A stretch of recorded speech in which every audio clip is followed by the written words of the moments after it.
No sooner had the heavy tank PZK-PFW VI Tiger OS H1E entered service than the German General Staff demanded an even heavier and better vehicle that would surpass the Soviet Army's armament and armor.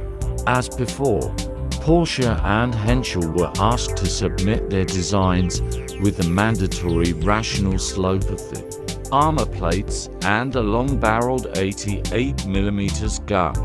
The Wehrmacht Armaments Directorate and Hitler himself had a strong desire to have a tank armed with the very successful and powerful 88mm KWK-43L 71-gun Dr.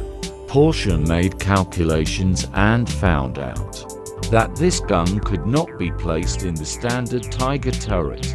Without much thought, Porsche made a deep upgrade to his Tiger, and, convinced that he now had the order in the bag, he began to develop the turret. The work progressed quickly, and soon the company's factory began casting the turrets. Unfortunately, the electric transmission developed by Porsche was once again rejected by the military due to issues with the cooling system, and the contract was once again awarded to Henschel. Nevertheless, 50 Porsche-type turrets with 107mm frontal armor were installed on the first production tanks. Subsequently, Henschel developed its own turret, which was simpler to produce and better protected.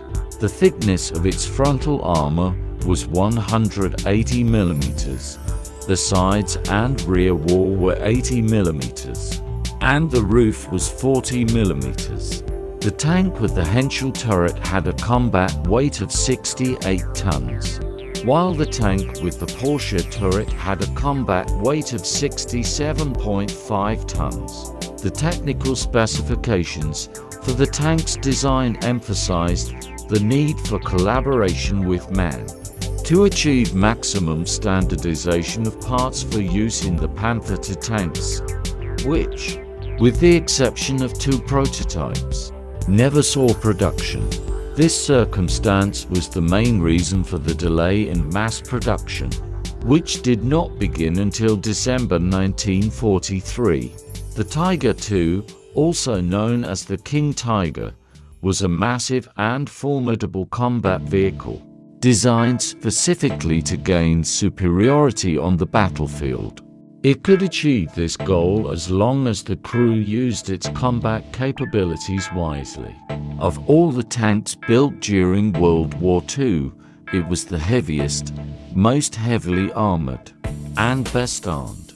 Even today, its armor and gun would be the envy of any main battle tank. However, this superiority came at a cost. The tank's size, weight, and mobility were compromised due to its increased combat weight. All this, of course, does not have much importance when conducting combat operations in defense, but is extremely important in the offensive. The Tiger II was tested during the Ardennes offensive of the Germans, and did not make a special impression. The Royal Tiger body, like its predecessor, was welded. Given the experience of the Panther, the armor sheets were installed at a large angle of inclination. The shape of the Tiger II body resembled a hybrid of the hull of the PZK PFW via Tiger II heavy tank. Was produced in only one version, the AUSFB. A total of 485 tanks were produced during the production run. Even under the intense Allied air raids, the construction of the King Tiger continued. The Henschel factory was constantly producing at least 60 tanks. At its peak, it took only 15 days to build a single Tiger II. The tank underwent minor modifications during its production run. The changes included the installation of an improved 88M MKWK-43 free gun with a modified mask, as well as a number of minor improvements to the power compartment armor. The prototype and some of the tanks in the first production series were equipped with TZF-9B binocular sights, while later tanks were equipped with TZF-9D, 1 monocular sights. In 1944, most of the Tigers that fought on the Western Front received armor protection louvers intake power compartment, which protected the engine during air shelling. In addition, the tanks differed from each other by the method of mounting on the overtrack shells of additional equipment and spare parts. Since the autumn of 1944, the Royal Tigers in small batches of 4 to 5 units began to enter service with heavy tank battalions.